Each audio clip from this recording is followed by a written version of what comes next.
The NAACP is basically calling for a boycott on black college athletes going to predominantly white institutions in the South because of gerrymandering, and claims that he's a better coach at USC than he was at any point while coaching at Oklahoma. Whew. Let's talk about that. My goodness.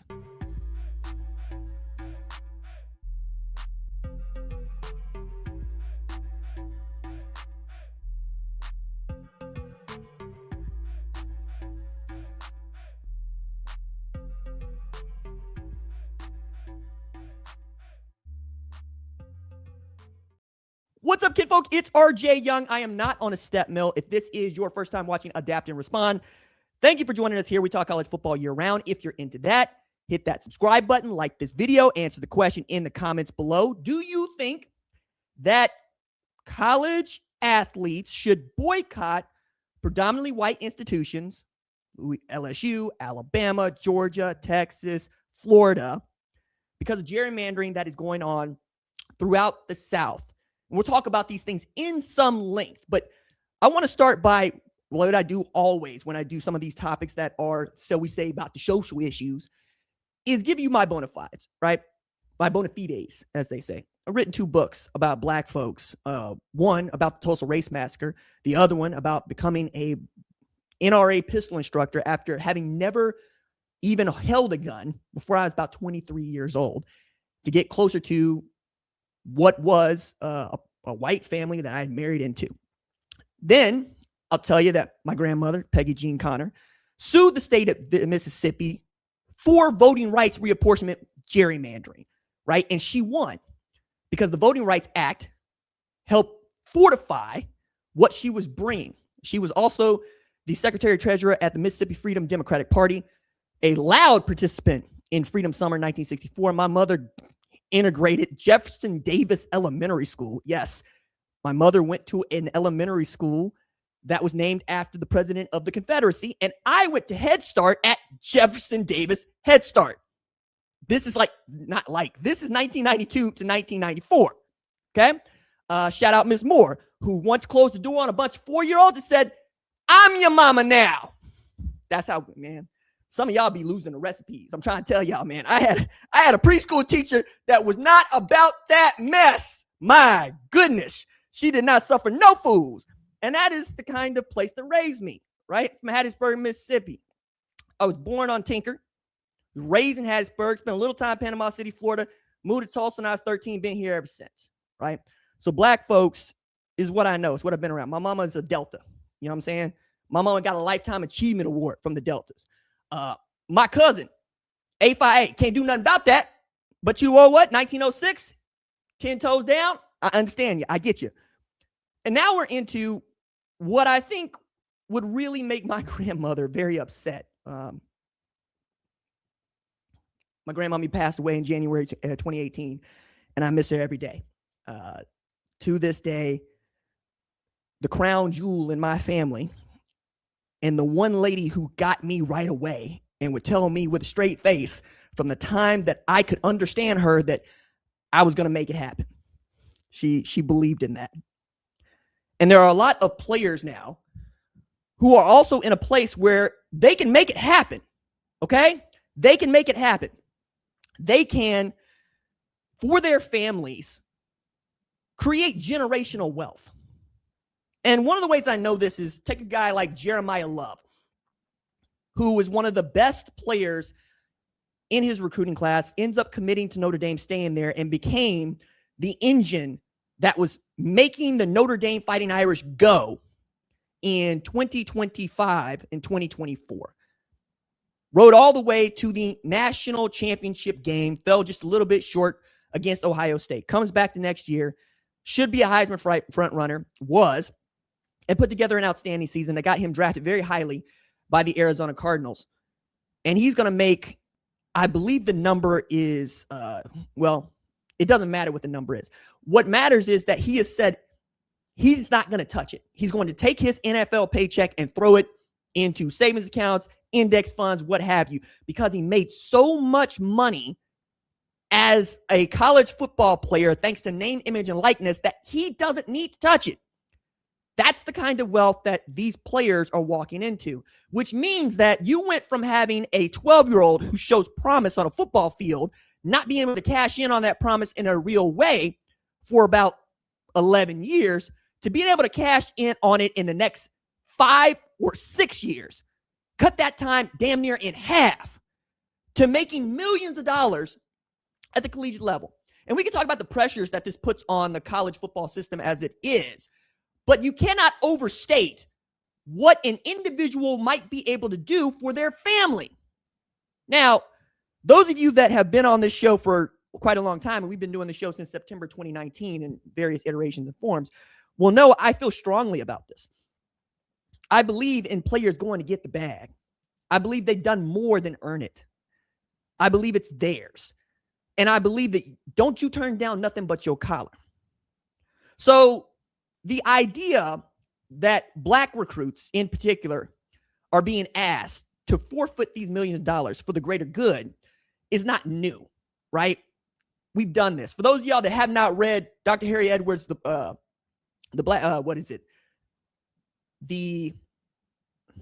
Black Athlete Revolt.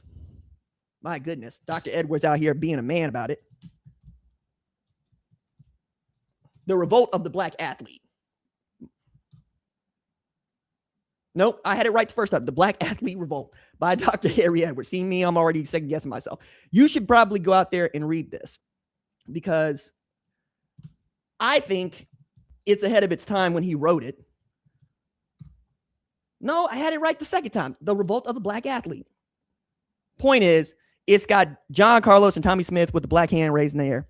And for those of y'all that are curious about it, who aren't black, I still encourage you to go read it, because now you're coming into this, right? And I believe there are a lot of non-black players that also empathize with this argument. Most of us don't come from money. That's why we call it having money. Most of us sympathize with somebody who is trying to get it in like us. Especially gas prices are going through the roof. Inflation is back with a vengeance.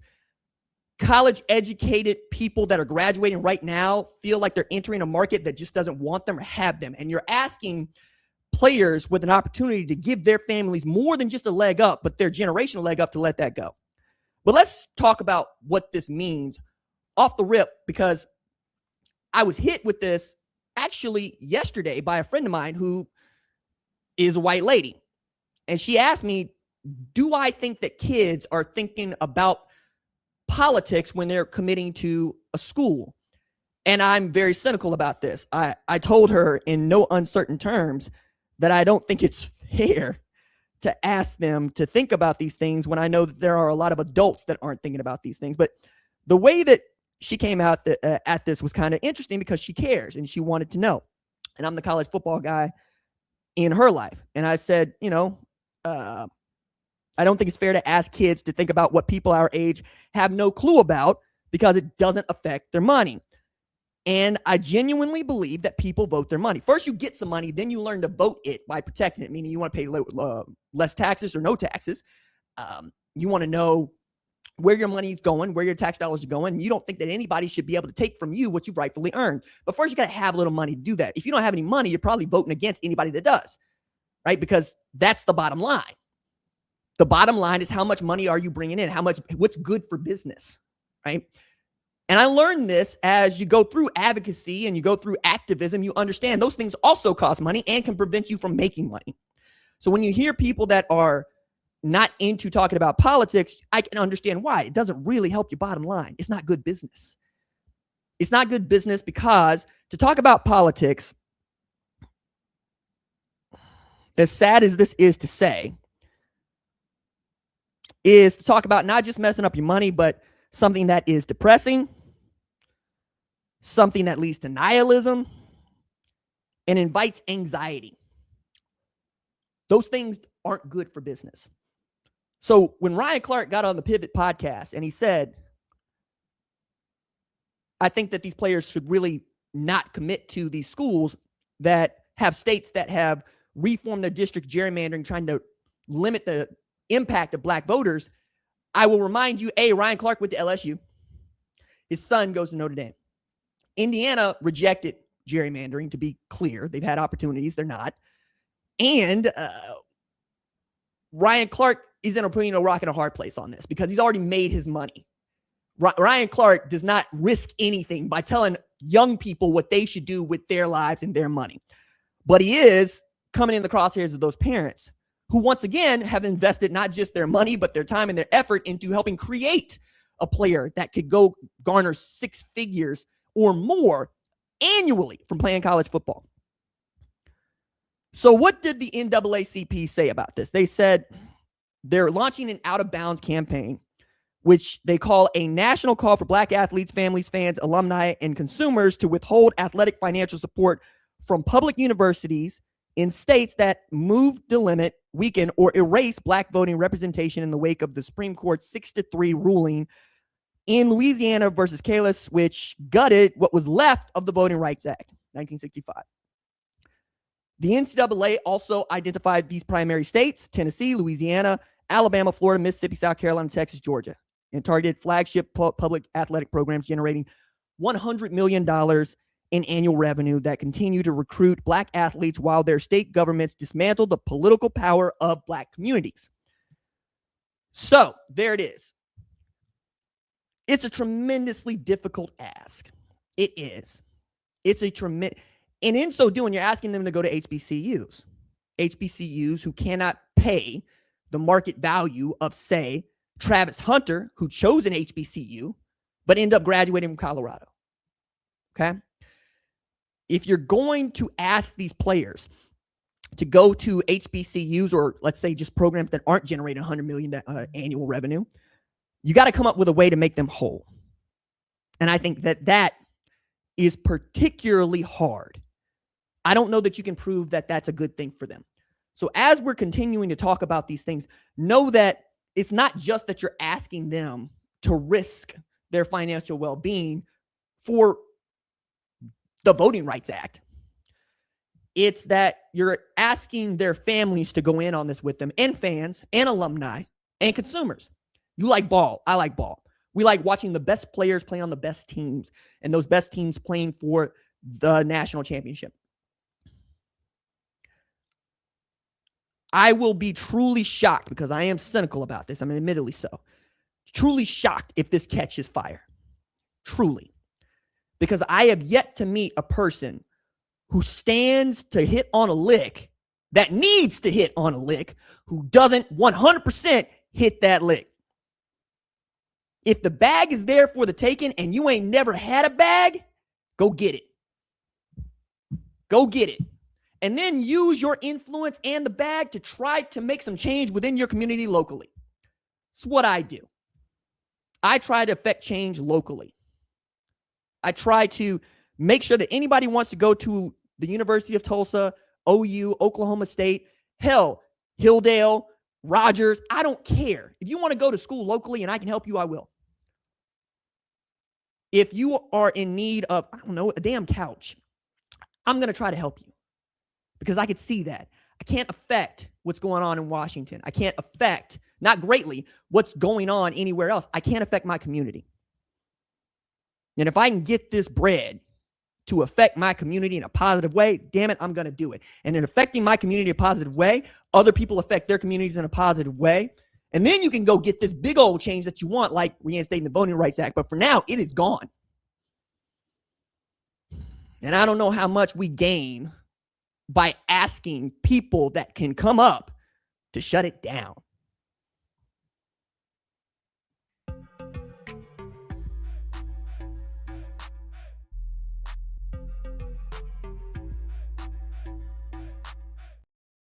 Let's talk about Lincoln Riley. Let's talk about Lincoln Riley and what he expects from this 2026 season. Lincoln Riley's head coach at USC, and he gave a quote that I thought was important at Big Ten meetings to Brandon Marcello over at CBS Sports. Quote goes, "I'm a lot better coach than at any point during the years at Oklahoma. I've definitely learned and grown a lot. There are a lot of things I've learned now that I wish I had known back then." Full stop. In and of itself, I don't find that statement to be that inspiring or eyebrow raising. I just don't see it that way. What I see is a man's realization of just how much maturing he has done. Remember, Lincoln Riley got that job at Oklahoma very young. I want to say 34 years old. He became the head coach at Oklahoma when it was clear that he was probably going to be a head coach at Houston. Bob Stoops did the shrewd thing and said, I'm looking at retirement anyway. Went to Joe C., went to, at the time, President Bourne and said, hey, what if we just make him the guy? He's got the locker room. He's got the staff. Let's just do it. And they did it. This is June 2017, and he did it. And Oklahoma goes to the college football playoff 2017, 2018, 2019. This is after he had helped reinvigorate an Oklahoma team that was not that far removed from getting crushed in the Russell Athletic Bowl by Clemson and Brent Venables and them on their way up, and was looking for someone who could help. And Riley came through from East Carolina, got with Baker Mayfield 2015 and started to go on a tear. Come 2021, Oklahoma's 2 years removed from playing in the college football playoff. You lose Bedlam, and then he tells everybody the next morning he's the head coach of USC and says some things that a lot of Oklahomans still can't let go. Like, I couldn't get the kind of players that I needed to win a national championship at Oklahoma. Yo, dog. I think that one's patently false, but I understand what you mean. I do. Then he says he wants to turn USC into the Mecca of college football, which also got underneath a lot of other people's skin because, A, Mecca is a religious place. Second, USC ain't been the Mecca of college football since Reggie Bush was running back there, dog. You know what I mean? So you have those things. And again, the way in which he left is remembered at Oklahoma. There's a way to do it. And folks at Oklahoma got we feel some kind of way about that team. We feel like we are the Yankees. We feel like we are a team that you don't just pick up and leave. We're a forever job. Riley said, no, you're not. So he goes to USC. Creates a Heisman Trophy winner in Caleb Williams, right? They make the Cotton Bowl. But they have not won a conference championship since he got there.